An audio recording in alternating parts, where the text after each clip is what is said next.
Mrs. Doubtfire's voice, where is it exactly? It's kind of it's a synthesis of it's like a Glaswegian accent, because I just finished working with Bill Forsyth for 4 months. So it's I first started doing the voice was very much like that.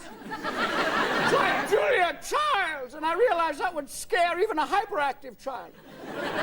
So I had to kind of tune it down, and I got more like Margaret Thatcher on steroids, and it went down.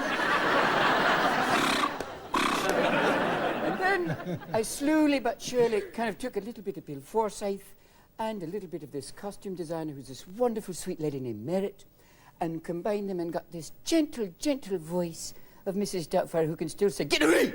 It was gentle. Oh, she's nourishing. She could breastfeed an entire football team. Are they here? All right, Mum, go in the game. There you go, Tommy. Now score. Yes, right. Go for it. You have never, obviously, in your entire life, had any problems with voices. I mean, even in the movie, there's a lot... I hear them, yeah. You hear them? I'm almost done. I know.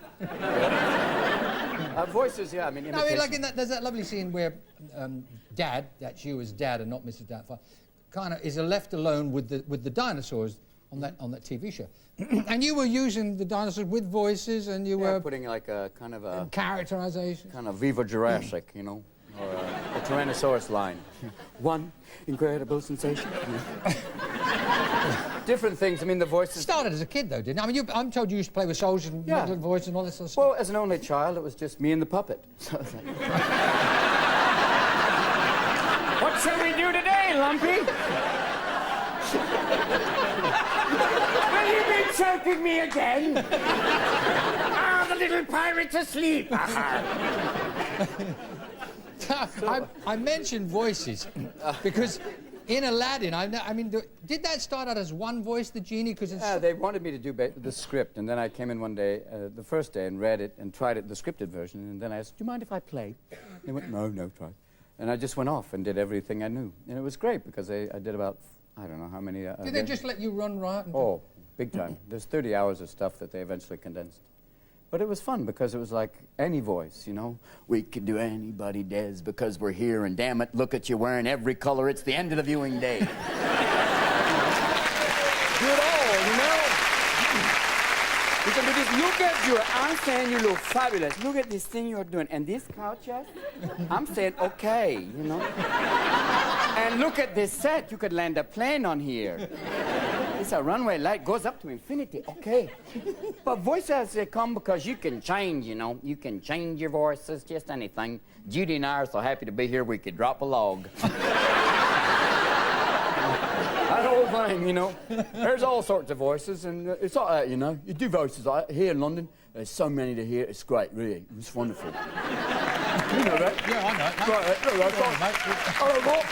Get over here, Mark. So, you ever do Mindy? No, stop it.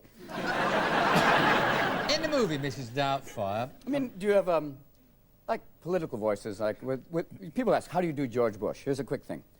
First of all, you take John Wayne and you tighten his ass, and you've got George Bush.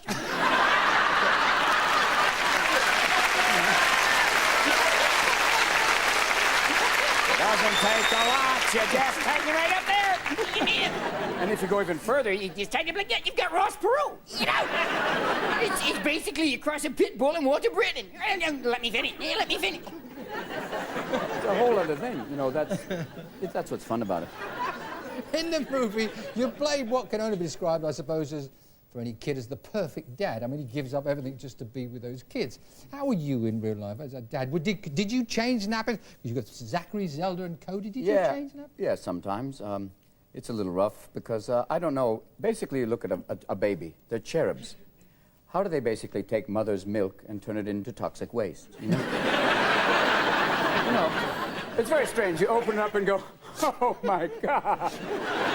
And there's the dog sitting over in the corner going, put his face in it. Hey!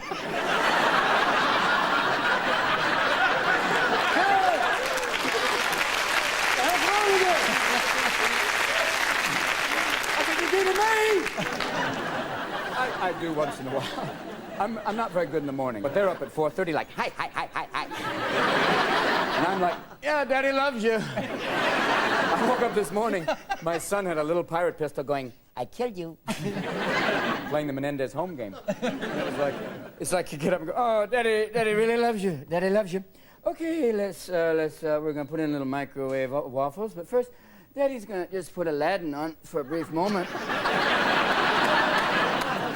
Oh no, Daddy put Debbie Does Dallas. Not a good movie. Okay, everybody's going through puberty a little early. I'm not good in the morning, and they know that. Tell us about what's happening in America at the moment. Oh, God. I mean, the earthquake alone is... Were you in that? I live in San Francisco every day. You get little aftershocks. People get pretty blasé. There's like a 3.4, which is...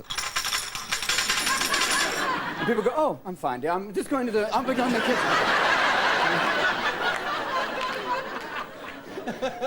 But these are... I mean, when it starts to get around 6.6, you know, they go geometrically up. It's like, at 6.6, it's like, ah! I know somebody's having sex going, I'm incredible!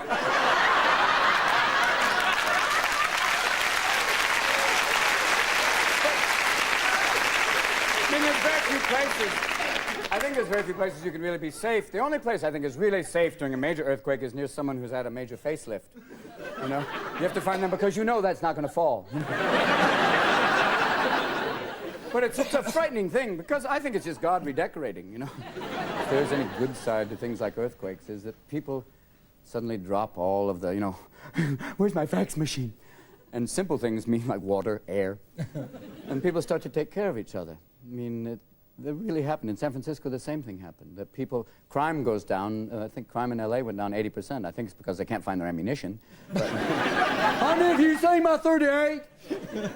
But it starts that people start to forget about, you know, this, everything else, and you're forced back to the bottom line of taking care of each other. It happens. And then people start to realize, you're my neighbor. I've been hooked up to the cable for 4 years. There's people. And who are you? I'm your son. Oh! I've been watching football for 10 years. But it suddenly starts to happen, which is if there is any good side to something like that, people start to band together and help. We do this thing called comic relief, and I just finished that about a week ago. And, you know, there's a huge homeless problem in America, and people say, yeah, it's just bums and winos. But then the truth is, it's a lot of families. And now, after this earthquake, it's a huge amount of families. And so it's people starting to have to take care of people on a you know, door-to-door basis or a neighborhood basis, and then it builds. And that's where the random acts of kindness counteract the random acts of violence, you know? It's a strange thing. We're an armed nation. We're so well armed. You know, it's like, honey, I'm going to the store. Cover me. And I don't know how we get around that, except maybe we have all these nuclear weapons. We just split them up and give everybody one. You say if someone breaks into your house, you take out the block.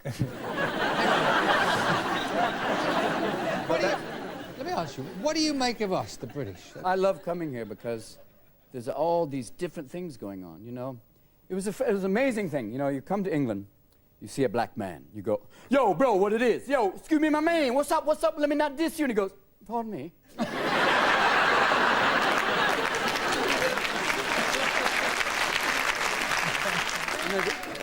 Oh, tell him not to go that way, man. You've been pushing the boundary too long.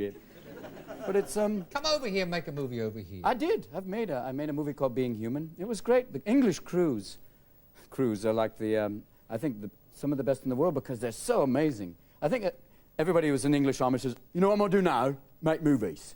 It's right. Because you have, you know, first ADs who are like English officers. All right, Tom, we're going to be laying dolly track. And then we're going to get a two-shot. Do you understand? Now, this is a river full of snakes. I'll go, sir. Thank you, Thomas. There was a boom shadow. Sorry.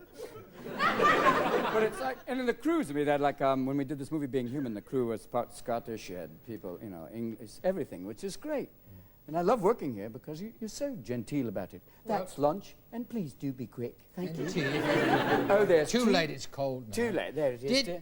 You got the Riddler coming up? Maybe. Batman? Yeah, if the script is good, I'll do that. Oh, that's not fixed. We heard that was fixed. It's not fixed. Oh. Set. Oh, good. Thanks. Contracted. Yeah, not yet.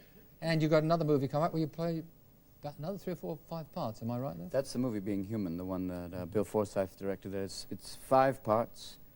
over 5,000 years, and they're all named Hector. I can see you going, that should be good, really. Can't wait to see that one. Yeah. There'll be more than that in it. Listen, I know you had a busy schedule. Good luck with the movie. Not that that's going to need it. This is Doubtfire. Take the family. Thanks. Robin Williams, ladies and gentlemen. Thank you, Robin.